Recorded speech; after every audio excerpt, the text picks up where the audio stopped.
皆さん、こんにちは。よしえです。今日も私のチャンネルを見てくれてありがとうございます。いつも通りリスニングの練習をしていきましょう。今日のテーマはコストコです。皆さんはコストコ知っていますか？アメリカの大きなスーパーマーケットの名前で、日本にもたくさんあってとても人気です。私が日本のコストコに初めて行った時の話をします。この動画には4つのステップがあります。まずはじめに今日の文章をゆっくりのスピードで読みます。次にその文章に出てきた便利な表現をいくつか紹介します。3番目に今日の文章に出てきた単語を私の後に続いて発音してみましょう。最後に今日の文章をネイティブのスピードで読むので、皆さんはどれくらい聞き取ることができるかに挑戦してみてください。それでは始めます。コストコ。初めて私がコストコに行ったのは4年ほど前だったと思います。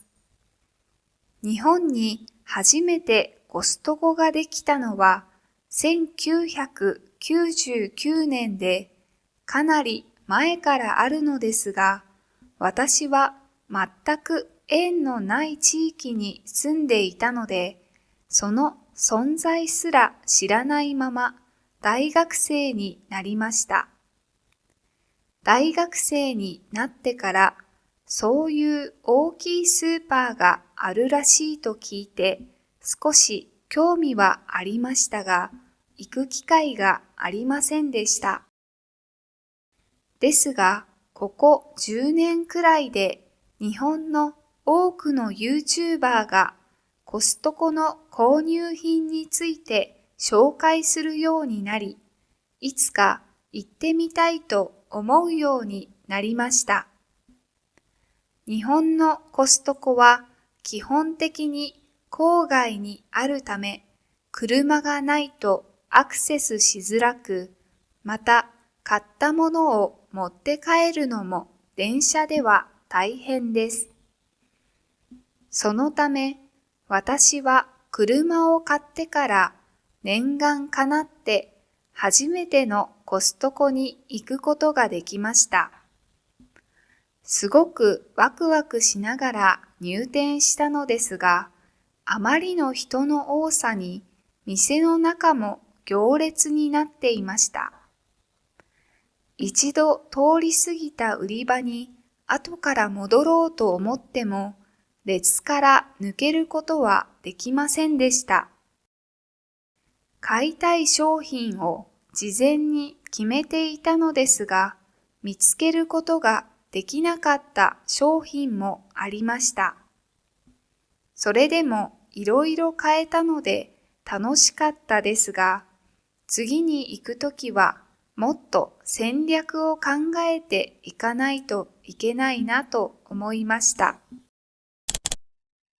それでは次に今日の文章に出てきた便利な表現について説明します。まず、縁のないとは関係がない、つながりがないという意味の言葉です。縁がないとも言います。例文です。東京で生まれ育った私には、大阪は縁のない土地です。東京で生まれ育った私には、大阪は縁のない土地です。アイドルには縁のない人生でしたが、急に好きになりました。アイドルには縁のない人生でしたが、急に好きになりました。縁という言葉には、関係以外にも運命というニュアンスもあります。男女の関係や人と人との出会いについて話すときに使います。例文です。彼女と結婚できなかったのは縁がなかったということだ。彼女と結婚できなかったのは縁がなかったということだ。次です。すらとは一つ例を挙げて程度が重いや程度が軽いを強調する言葉です。例文を見てみましょう。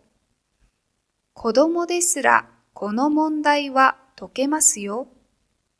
子供ですらこの問題は解けますよ。これは子供という例を挙げて、子供のような小さい子も解ける簡単な問題であるということを強調している文章です。私はパソコンが苦手で電源の入れ方すらわからない。私はパソコンが苦手で電源の入れ方すらわからない。これは電源の入れ方という例を挙げて、こんな簡単なこともできないくらいパソコンが苦手であるということを強調しています。今日は忙しくて昼食すら食べられなかった。今日は忙しくて昼食すら食べられなかった。これは昼食を例に挙げて、休む時間が全く取れないくらい忙しかったことを強調しています。次です。念願かなってとは、ずっと心に強く思っていた希望が実現してという意味です。例文です。行きたかったカフェに念願かなって行けました。行きたかったカフェに念願かなって行けました。念願かなって世界一周の旅に行くことになりました。念願かなって世界一周の旅に行くことになりました。念願かなってマイホームを手に入れました。念願かなってマイホームを手に入れました。最後の表現です。それでもとは、でもとよく似た言葉です。少しニュアンスが違うので説明します。でもは前の文章と対照的なことを言うときに使います。それでもは前に述べたことを事実として認めながら後ろに対照的なことを言います。そのため強調の意味が強くなったり気持ちがこもっているように聞こえます。例文です。新しいビジネスが成功する可能性は低い。それでも人生は一度きりなので挑戦したい。新しいビジネスが成功する可能性は低い。それでも人生は一度きりなので挑戦したい。給料は低いが、それでも年に一度は旅行に行く。給料は低いが、それでも年に一度は旅行に行く。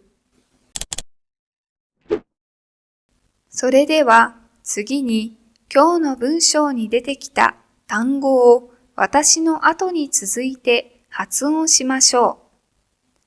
初めて、かなり、全く、地域、存在、大学生、興味、機会、購入品、紹介する、いつか、基本的に、郊外、車、持って帰る、電車、ワクワク、あまりの、行列、通り過ぎる、売り場、戻る、列から抜ける、事前に、商品、楽しい、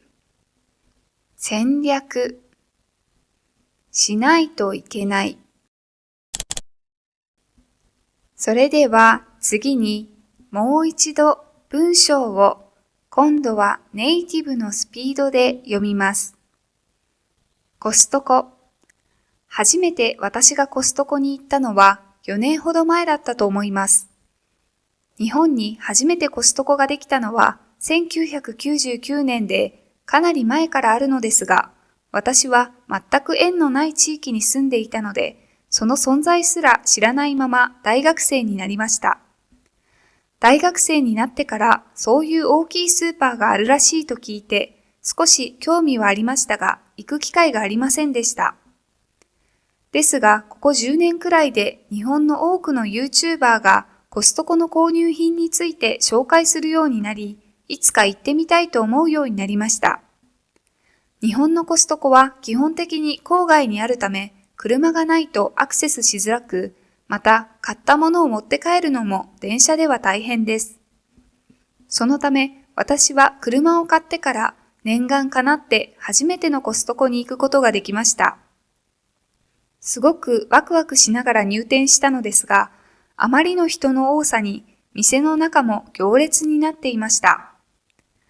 一度通り過ぎた売り場に後から戻ろうと思っても、列から抜けることはできませんでした。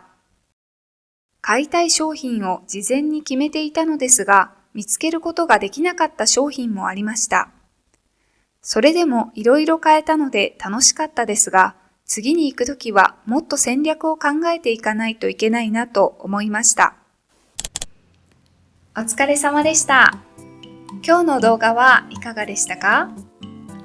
皆さんはコストコに行ったことがありますか？このリスニングプラクティスの動画はシャドーイングなどの練習にもとってもおすすめです。ぜひ皆さんの勉強に役立ててください。それでは今日の動画がいいねと思った方はチャンネル登録、高評価、そしてインスタグラムのフォローもよろしくお願いします。ではまた次の動画でお会いしましょう。バイバイ。